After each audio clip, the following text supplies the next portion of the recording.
Assalamualaikum warahmatullahi wabarakatuh. Perkenalkan, saya Ratu Lailatu Olfa dengan NIM C1C023-043. Di sini saya akan membahas yang pertama ada sel-sel dalam pemungutan pajak, yang kedua kendala dalam pemungutan pajak, yang ketiga bentuk perlawanan pajak, yang keempat pihak yang terkait dalam perpajakan, dan yang kelima ada penggolongan pajak. Tata cara pemungutan pajak merupakan cara yang ditempuh oleh Fiksus atau pemerintah dalam memungut pajak sehingga pajak dapat terpungut sebaik-baiknya untuk memenuhi kas negara dengan memperhatikan keefisiensi, keefektivitas, kesederhanaan, keadilan, dan kepastian hukum bagi wajib pajak. Efisiensi artinya pemungutan pajak dilakukan dengan seefisien mungkin untuk mengurangi jumlah pengeluaran pemungutan pajak.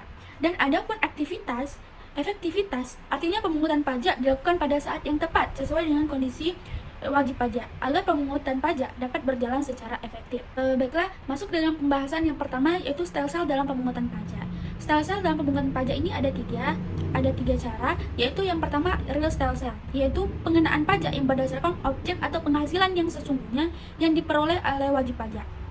Suatu undang-undang pajak yang menggunakan stelsel real artinya menggunakan cara pengenaan pajak yang dikenakan terhadap objek pajak yang senyatanya berdasar data dan fakta yang ada pada surat pendaftaran objek pajak dalam tahun pajak. Yang kedua ada fiktif stelsel, yaitu pemungutan pajak yang berdasarkan pada suatu anggapan atau asumsi.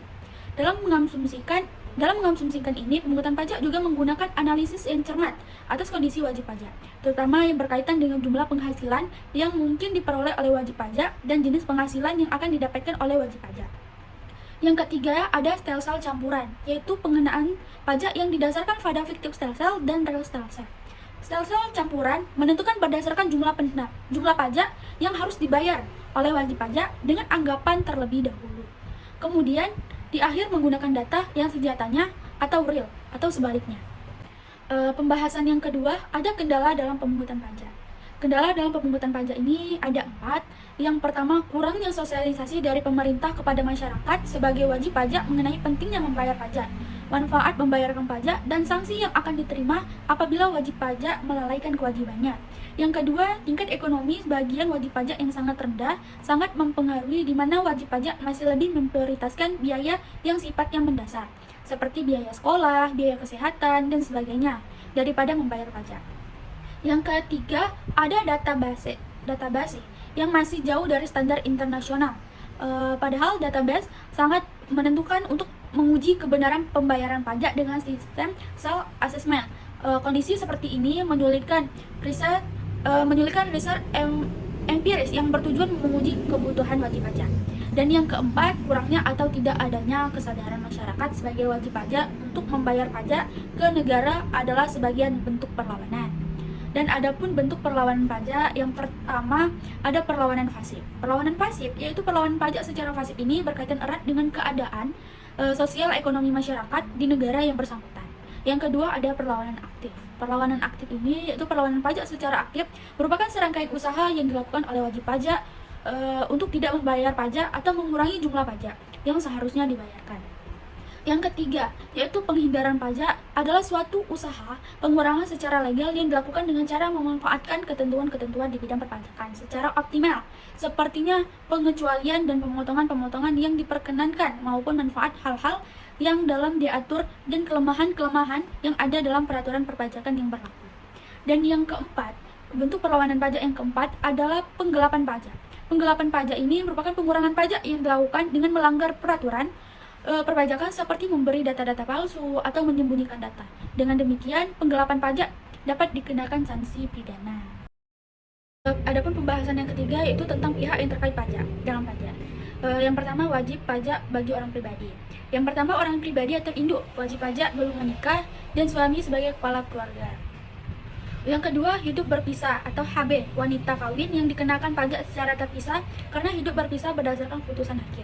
Yang ketiga adalah pisah harta, suami istri yang dikenai pajak secara terpisah karena menghendaki secara tertulis berdasarkan perjanjian pemisahan harta dan penghasilan secara tertulis. Yang keempat adalah memilih terpisah, wanita kawin selain kategori hidup berpisah dan pisah harta yang dikenakan pajak secara terpisah karena memilih melaksanakan hak dan memenuhi kewajiban perpajakan terpisah dari suaminya. Yang kelima, warisan belum terbagi sebagai satu kesatuan merupakan subjek pajak pengganti, menggantikan mereka yang berhak, yaitu ahli waris.